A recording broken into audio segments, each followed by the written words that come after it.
على عباده الذين اصطفى وما بعد. أعوذ بالله من الشيطان الرجيم.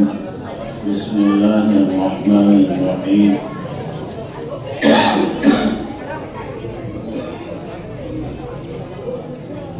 ولقد يسرنا القرآن للذكر فهل من مدكر. وقال النبي صلى الله عليه وسلم: خيركم من تعلم القرآن وعلمه. سبحان ربك رب العزة عما يصفون وسلام على المرسلين والحمد لله رب العالمين.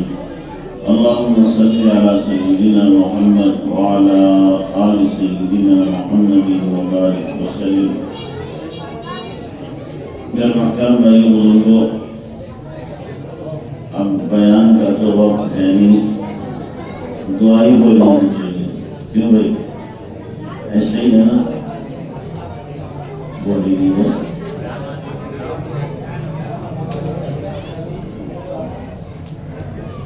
مفتی صاحب دونوں مفتیان کرام نے اچھی نصیحتیں کی ہیں، ان پہ ہی عمل کر لیا جائے تو ہمارے لیے انشاءاللہ کامیابی کا راستہ طے ہو جائے.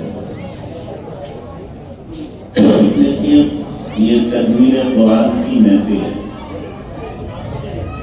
قرآن کی نسبت سے جس مجلس کا انعقاد ہو وہ مجلس بھی معتبر شان ہو جاتی ہے، اور پھر جو مجلس دینی مسجد میں منعقد ہو اس کی شان مزید دوبارہ ہو جاتی ہے. مسجد اللہ کا گھر، فرشتوں کا ماحول، اور پھر قرآن کی مجلس، اس کی نسبت سے آپ سبھی حضرات جمع ہوئے ہیں تو حلفیہ کہا جا سکتا ہے کہ اللہ کی رحمت کے فرشتے یہاں موجود ہیں. قسم لے کے کہا جا سکتا ہے. اور اللہ کے نبی صلی اللہ علیہ وسلم نے بیان بھی کیا ہے کہ ان مجالس پر اللہ کی طرف سے مغفرت کے وعدے. تو اس لیے حضرت حامل رحمۃ اللہ علیہ مرتبہ فرمانے لگے: میرا جی چاہتا ہے ان جلسے جلوسوں میں نہ جایا کرو. پھر فرمانے لگے: کوئی فائدہ ہو نہ ہو، ایک فائدہ تو یقینی ہے، اور کا وہ فائدہ یہ ہے کہ وقتی طور پر جتنے مسلمان ہوتے ہیں وہ سب توبہ کر لیتے ہیں. وقتی طور پر توبہ کرتے ہیں تو پچھلا کھاتا تو ختم ہو گیا گناہوں کا، اب نیا شروع ہوگا کل سے. تو پچھلے تو کم سے کم کیا ہو جاتے ہیں؟ معاف ہو جاتے ہیں. جو پکی نیت کے ساتھ توبہ کرتا ہے کہ آئندہ نہیں کرتا، جب بھی توبہ کرے تو نیت یہی ہونا چاہیے کہ اب آئندہ کبھی بھی نہیں کروں گا. اگر پھر ہو جائے گناہ تو پھر توبہ کر لو، پھر ہو جائے پھر توبہ کر لو. شیطان دل میں کیا ڈالتا ہے؟ ہمیں کتنا توبہ کرو گے، 1000 بار تو توڑ چکے، تمہیں شرم نہ تھی. تو شیطان جب یہ ڈالے تو کہو کم وقت کہیں گے گناہ کرنا برا ہے، توبہ کرنا برا ہے. بھائی برا کیا ہے؟ گناہ کرنا برا ہے. اور سجھانا کیا ہے کہ توبہ کرو گے. کتنے مرتبہ تمہیں شرم نہیں کہ نہیں؟ اگر گناہ کرنے میں شرم نہیں ہے تو توبہ کرنے میں بدلے اور شرم نہیں ہوتی. ہم سے 1000 بار گناہ ہوگا، 1000 بار توبہ کریں گے. حدیث میں اللہ کے نبی علیہ السلام نے فرمایا: ما اصر من استغفر.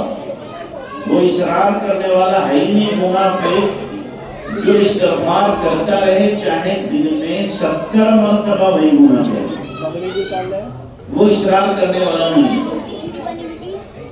اس لیے جان بوجھ کے گناہ کرنے میں اڑیل نہیں ہونا چاہیے.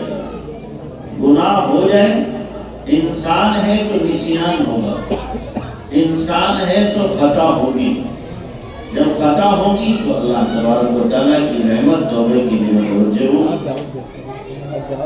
چوک تو ابا جی سے بھی ہو گئی تھی آدم علیہ السلام سے، گناہ تو نہیں کہیں گے، چوک ہو گئی تھی ان سے، تو اللہ تبارک و تعالیٰ نے ان کی توبہ بھی قبول کی.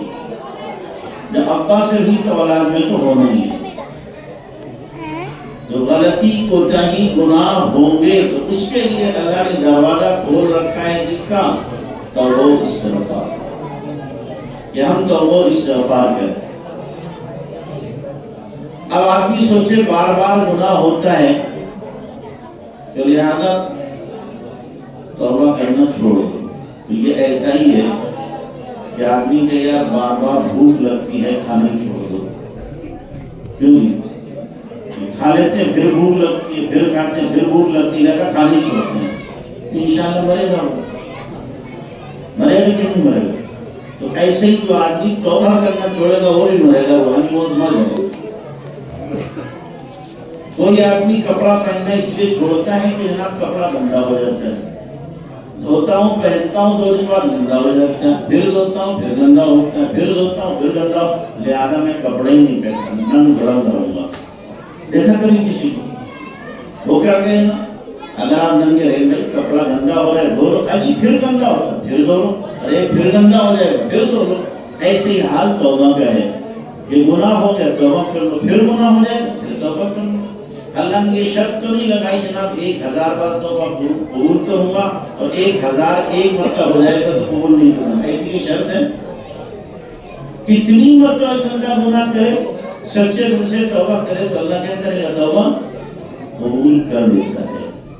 تو اس لیے بات کہاں کی کام ہوتی ہے؟ حضرت تھانوی رحمۃ اللہ نے فرمایا نقل فائدہ ان جلسوں کا یہ ہے کہ وقتی طور پر توبہ کی توفیق اللہ تبارک و تعالیٰ دے دیتا ہے۔ تو یہ مبارک مجلس ہے، قرآن کی مجلس ہے، قرآن کی نسبت سے اس کا انعقاد ہوا ہے، اور ہم سب قرآن کی محبت کی وجہ سے اس میں کیا ہوئے ہیں؟ شریک ہوئے ہیں۔ مسلمان کتنا بھی گیا گزرا ہو جائے لیکن قرآن سے محبت اس کے دل کے اندر یقینی طور پر موجود ہو سکتا ہے، ہم مولویوں کے دل میں کم ہو، ایک جاہل کے دل میں ہم سے زیادہ ہو، ہم سے ہو سکتا ہے بے ادبی ہو جائے لیکن وہ کبھی بھی قرآن کے سلسلے میں خود بے ادبی نہیں کرے۔ تو یہ کیا ہے؟ یہ اس کے ایمان کا حصہ ہے کہ قرآن کی محبت اس کے دل کے اندر ہے، اور کیا بعید ہے اللہ تبارک و تعالیٰ اس محبت کی وجہ سے اس کا بیڑا پار کر رہا ہے۔ واقعہ مشہور ہے، میں نے پڑھا بھی تھا ایک کتاب میں کہ ایک بندہ کیا ہے قرآن پڑھا ہوا نہیں تھا، بارش ہی چھت پہ قرآن کا رکھا ہوا سکھا رہا تھا، بارش ہو گئی، اب جلدی سے پہنچا تو قرآن کو اس نے لیا سینے پہ رکھا، رکوع میں چلا گیا کہ قرآن بھیگے نہیں۔ جب تک بارش ہوتی رہی وہ رکوع ہی میں رہا کہ اللہ کا قرآن بھیگ نہ جائے۔ بس جب اس نے یہ محبت قرآن کے ساتھ کی تو اللہ کی رحمت متوجہ ہو اور اس کی مغفرت کا اعلان ہو گیا۔ بعد میں کسی نے خواب میں دیکھا میں کیا بنی کی قرآن کی محبت کی وجہ سے اللہ نے مجھے معاف کر دیا۔ اس لیے قرآن سے کیا کرو بھائی؟ محبت۔ قرآن جن کے سینوں میں ہے ان سے بھی کیا کرو؟ محبت کرو۔ قرآن جو پڑھا رہے ہیں ان سے بھی کیا کرو؟ محبت کرو۔ قرآن جن جگہوں پہ پڑھایا جا رہا ہے ان مکاتب اور مجالس سے بھی کیا کرو؟ محبت کرو، تو پھر اللہ ہم سب سے محبت کرے گا۔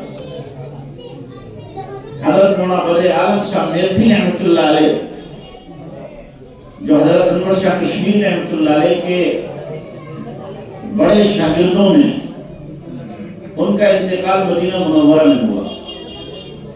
جب ان کو دفن کیا گیا تو مدینہ میں 6 مہینے کے بعد میں ہڈیاں ایک طرف کرتے ہیں دوسرا دفن کر دیتے ہیں، کیمیکل لگاتے ہیں۔ ان کی قبر پہ جب کھولا گیا تو ان کی ناک جوں کی تھی، کچھ بھی فرق نہیں۔ پھر دفن کر دیا گیا، پھر کھولا گیا، پھر جوں کی تھی۔ 3-4 بار جب ایسی ہوا تو حیرت میں پڑ گئے وہاں کے لوگ۔ علماء سے جا کے بتایا تو علماء کو بھی حیرانی نہیں بھائی۔ پوچھا ان کے بیٹے سے کہ تمہارے ابا کا عمل کیا تھا؟ کہ میرے ابا بہت بڑے عالم تھے حدیث کے اور قرآن کے، بہت بڑے عالم تھے، حدیث کی شرح بھی انہوں نے کی ہے، کتابیں لکھی ہیں۔ کہ بھائی علماء تو بہت سے ہوتے ہیں لیکن بہت سے علماء کا جسم جو ہے وہ ختم ہو جاتا ہے، ہڈیاں رہ جاتی ہیں، تو اپنے باپ کا کوئی خاص عمل بتاؤ۔ تو بیٹے نے غور کر کے بتایا ابا جی کا ایک عمل تھا، کیا؟ کہ کبھی بھی حافظ کی طرف انہوں نے پیر نہیں پھیلائے،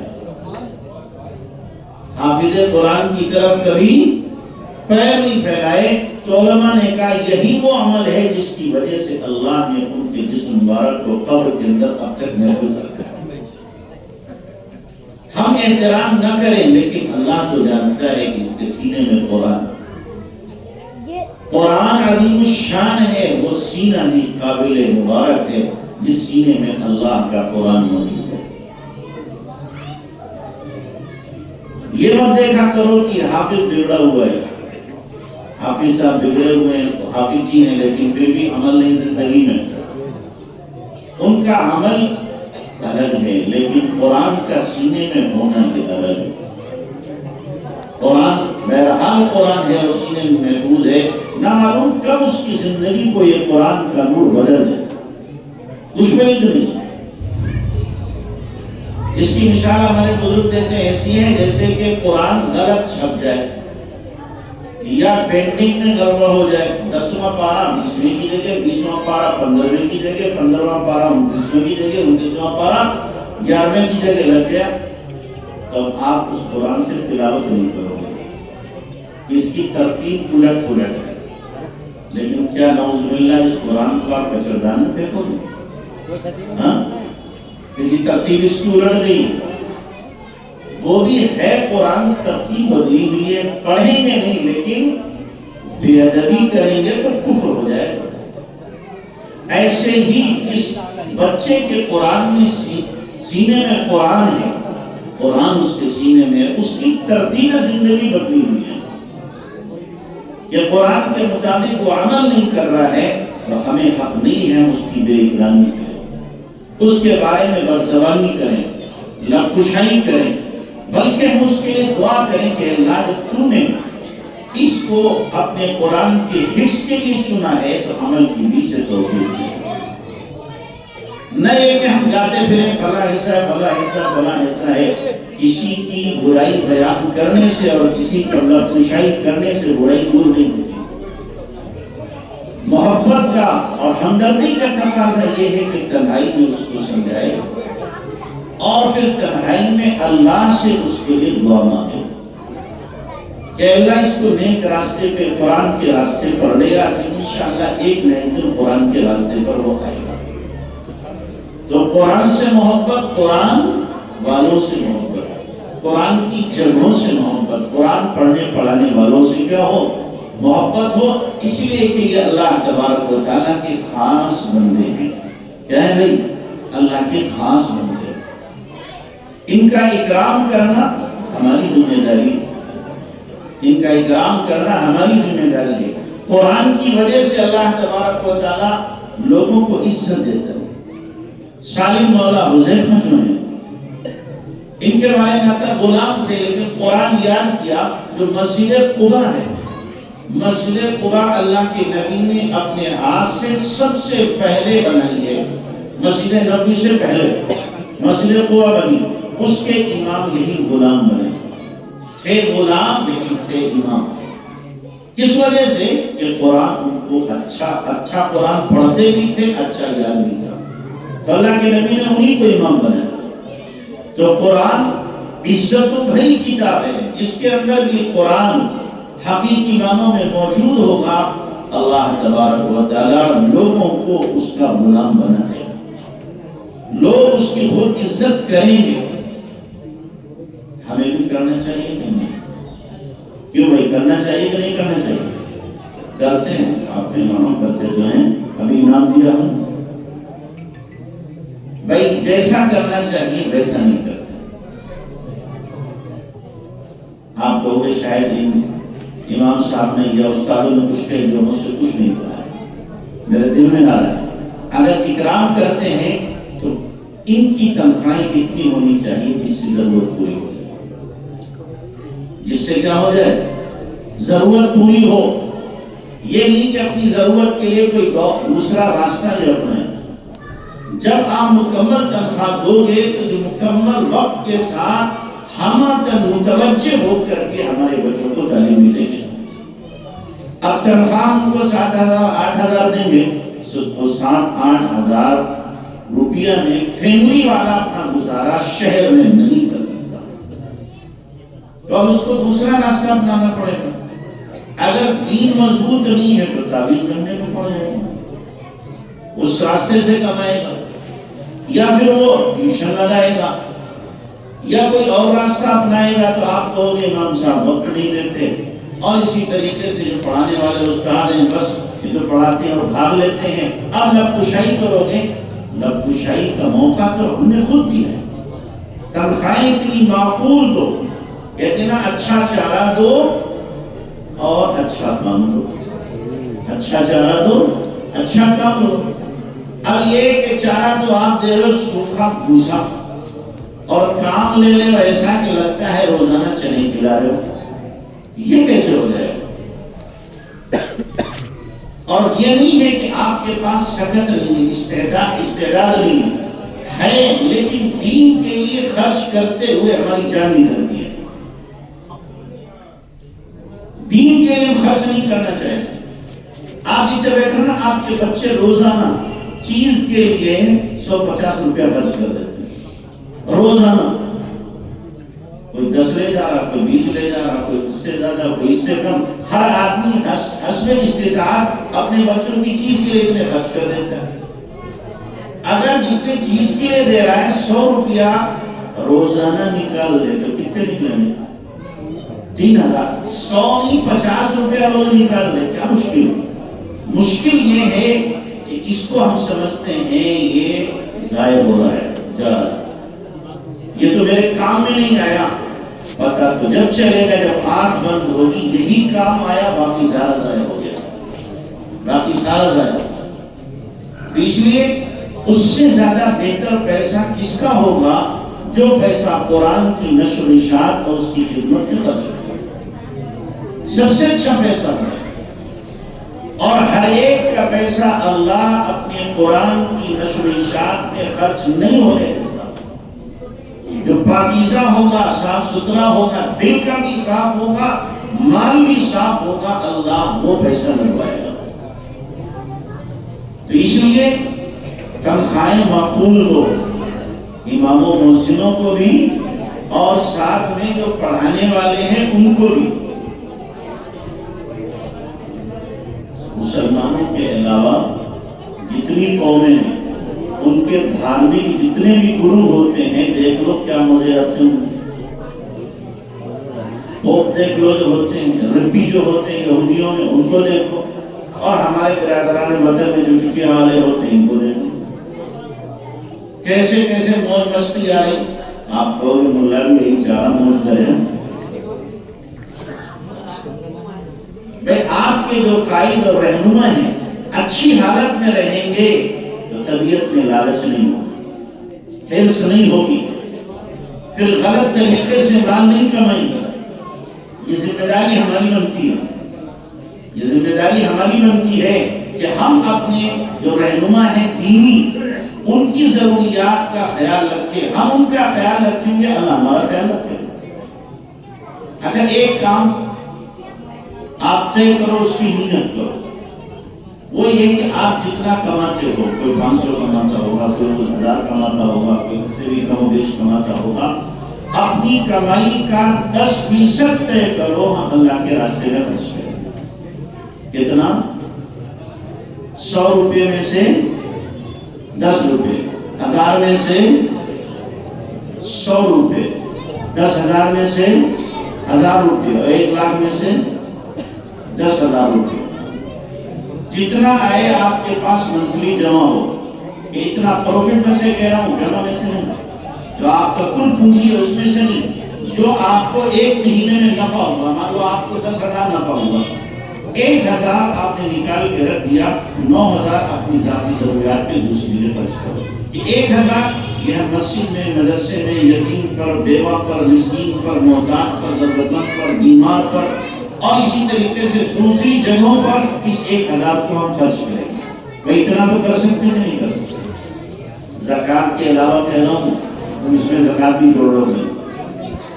زکوٰۃ کے علاوہ، زکوٰۃ تو سالانہ دینا ہے آپ کو، زکوٰۃ کے علاوہ 10%، کون کون دے گا؟